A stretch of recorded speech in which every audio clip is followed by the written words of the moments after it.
Hi எல்லாருக்குமே வணக்கம். இன்னைக்கு நம்ம வெயிட் கெயின் பண்றதுக்கான ஒரு சூப்பரான டிப்ஸ் தான் பார்க்க போறோம். அது மட்டும் இல்லாம வெயிட் கெயின் பண்றதுக்கு ஒரு நாளைக்கு நான் என்னென்ன உணவுகளை சாப்பிடுவேன்றத பத்தியும் டீடைலா பார்க்க போறோங்க. எவ்வளவுதான் சாப்பிட்டாலும் வெயிட் ஏறவே மாட்டேதுன்னு கவலைப்படுறீங்களா? இனிமே கவலைப்படாதீங்க. வெயிட் கெயின் பண்றதுக்கு நிறைய டிப்ஸ் நான் இனிமே சொல்ல போறேன். இப்போ வாங்க நம்ம வீடியோக்குள்ள போலாம். வீடியோக்கு போறதுக்கு முன்னாடி நம்ம சேனலை இப்பதான் நீங்க ஃபர்ஸ்ட் டைம் பார்க்கறீங்கன்னா சப்ஸ்கிரைப் பட்டன் அழுத்தி சப்ஸ்கிரைப் பண்ணிடுங்க. மார்னிங் எழுந்ததும் ஃப்ரெஷ் அப் ஆகிட்டு ஒரு கிளாஸ் தண்ணி எடுத்துக்கணும். ஸோ வார்ம் வாட்டர் எடுத்துக்கிட்டாலுமே ஓகே தான். ஒரு கிளாஸ் தண்ணி குடிச்சிட்டு மார்னிங் டீ காஃபி எடுத்துக்காமல் பால் மட்டும் எடுத்துக்கோங்க. பாலில் அதிகப்படியான ஃபேட் இருக்குது. காலையில் பால் எடுத்துக்கிறது ரொம்ப நல்லதுங்க. அதுக்கப்புறமா பார்த்தீங்கன்னா மக்ரூனி தான் நான் செஞ்சுருக்கேன். ஆக்சுவலாக பார்த்தீங்கன்னா வெயிட் கெயின் பண்ணுறதுக்கு இந்த மாதிரி மக்ரூனிலாம் எடுத்துக்கோங்க. மக்ரூனி, சோயா பீன்ஸ் இந்த மாதிரிலாம் சாப்பிட்ணும். பிரேக்ஃபாஸ்ட் இட்லி, தோசை இந்த மாதிரி சாப்பிடாம கொஞ்சம் ஹெல்த்தியாக இந்த மாதிரி மக்ரூனிலாம் செஞ்சு சாப்பிடலாம். வெயிட் ஈஸியாக ஏற்றி கொடுக்கும். வாரத்துக்கு ஒரு 2 முறை 3 முறை மட்டும் செஞ்சு சாப்பிடுங்க. டெய்லி வேண்டாம். இது கூட டொமேட்டோ சாஸ் எடுத்திருக்கேன். மார்னிங் பிரேக்ஃபாஸ்ட்டு கம்ப்ளீட் பண்ணியாச்சு.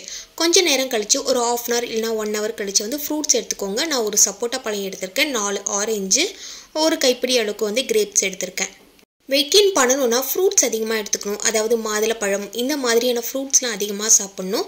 தினமும் பழங்கள் சாப்பிடணும். அதாவது பார்த்தீங்கன்னா மாதுளப்பழம், ஆப்பிள், பனானா இந்த மாதிரி. ஸோ நான் பார்த்தீங்கன்னா சப்போட்டாவை ஜூஸ் போடலாம் தான் நினச்சேன். பட் ஆனால் ஓகே, பழங்களாக சாப்பிட்டாலுமே நல்லது தான். மார்னிங் பிரேக்ஃபாஸ்ட் எடுத்துக்கிறீங்கன்னா ஒரு 1/2 hour 1 hour கழிச்சு தான் நீங்கள் பழம் இல்லைனா ப்ரோட்டீன் ஷேக் இந்த மாதிரி எடுத்துக்கணும். உடனே சாப்பிட்றாதீங்க. மதியம் லஞ்சுக்கு பார்த்தீங்கன்னா ஃப்ரைட் ரைஸ் தான். அதாவது காளான் இருந்தது. ஸோ அதை ஃப்ரை பண்ணிவிட்டு அப்படியே ரைஸ் மாதிரி கிளறிட்டேன்.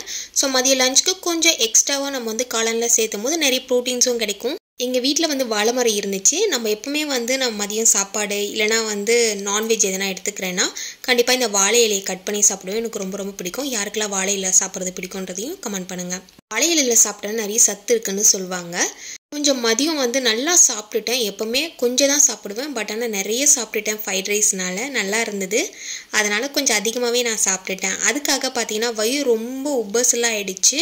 கொஞ்சம் ஜீரணம் ஆகாத மாதிரி இருந்தது. அதனால் நான் வீட்டிலே பார்த்தீங்கன்னா ஓமம் வாங்கி வச்சுருக்கேன். ஓமம் கொஞ்சம் வயிறு ஒரு மாதிரி கனமாக இருந்தது, நெஞ்சரிச்சலாக இருக்குது, அந்த மாதிரிலாம் இருந்துச்சுன்னா நான் ஓமம் போட்டு இந்த வாட்டர் குடிப்பேன். இதில் கூட நீங்கள் உப்பு எதுவுமே சேர்க்க வேணாம். இதை நல்லா கொதிக்க வச்சு ஒரு டம்ளர் அளவுக்கு தண்ணி குடித்தாலுமே நல்ல ரிலாக்ஸேஷனாக இருக்கும், நல்லாயிருக்கும். 2 டம்ளர் தண்ணி ஊற்றி 1 டேபிள்ஸ்பூன் ஓமம் போட்டு நல்லா கொதிக்க வச்சு 1 டம்ளர் அளவு சுண்டுற அளவுக்கு எடுத்துக்கோங்க. கொஞ்சம் வெதுவெதுப்பாக இதை நீங்கள் குடிக்கணும். ஸோ இதை நீங்கள் குடிக்கும் போது மலச்சிக்கல் பிரச்சனை இருந்தாலுமே சரி செய்யும். அதே மாதிரி ஜீரணம் ஆகாமல் இருந்தாலும் இதை நீங்கள் எடுத்துக்கலாம். ஈவினிங் 5:30 ஆகுது. மார்னிங்கே பார்த்தீங்கன்னா காரமணி ஊற வச்சுருந்தேன். ஸோ அதை நல்லா வேக வச்சு ஈவினிங் டைமில் ஸ்நாக்ஸ் மாதிரி எடுத்துக்கலான்னு. மோஸ்ட்லி வெயிட் கெயின் பண்ணணும்னு நினச்சிங்கன்னா கண்டிப்பாக ஒரு நாளைக்கு ஒரு பயிர் வகையாவது கண்டிப்பாக நீங்கள் எடுத்துக்கணும்.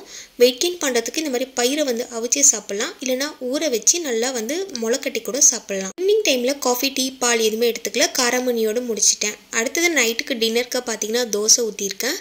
தோசை நம்ம ஊற்றிட்டு இதுக்கு தொட்டுக்க பார்த்தீங்கன்னா அம்மா வீட்டில் மீன் குழம்பு கொடுத்துருந்தாங்க. தோசை, இட்லிக்கெல்லாம் மீன் குழம்பு வச்சு சாப்பிட்டா செம்ம டேஸ்ட்டாகவே இருக்கும். யாருக்கெல்லாம் ரொம்ப பிடிக்கும்னு சொல்லுங்கள். அதுவும் அம்மா செஞ்சு கொடுத்தா சொல்லவா வேணும், செம்ம டேஸ்ட்டாகவே இருக்கும். ஆக்சுவலாக எனக்கு பார்த்தீங்கன்னா மீன் குழம்பு வைக்கிறதுனா ரொம்ப தெரியாது. பாட்டி அம்மா வச்சாங்கன்னா எனக்கு கொடுப்பாங்க. ஸோ மீன் குழம்பும் தோசையும் தான் நைட்டு டின்னருக்கு நான் எடுத்துக்கிட்டேன். நைட்டு டின்னர் நான் மீன் எடுத்துக்கிறதுனால பால் எதுவுமே எடுத்துக்கல. ஸோ நான்வெஜ் சாப்பிட்டுட்டு மில்க் சாப்பிட மாட்டேன். டின்னர் கம்ப்ளீட் பண்ணதுக்கப்புறமா ஒரு 1/2 hour கழிச்சு ஒரு செவ்வாழைப்பழம் சாப்பிட்டேன். ஸோ அவ்வளோதாங்க இன்றைக்கி நான் வெயிட் கெயின் பண்ணுறதுக்கு எடுத்துக்கிட்ட ஃபுட்லாம். ஸோ இந்த வீடியோ பதிவு உங்களுக்கு பயனுள்ளதாக இருந்துச்சுன்னா நம்ம சேனலை மறக்காமல் சப்ஸ்கிரைப் பண்ணிவிடுங்க. பக்கத்துலேயே ஒரு பெல் ஐக்கன் இருக்கும், அதில் ஆல் இன் ஆப்ஷன் கொடுங்க. அப்போ தான் நான் போடுற வீடியோட நோட்டிஃபிகேஷன்ஸ் உங்களுக்குடன் கூட நோட்டிஃபை ஆகும். நீங்களும் வீடியோ தொடர்ந்து பார்க்கலாம்.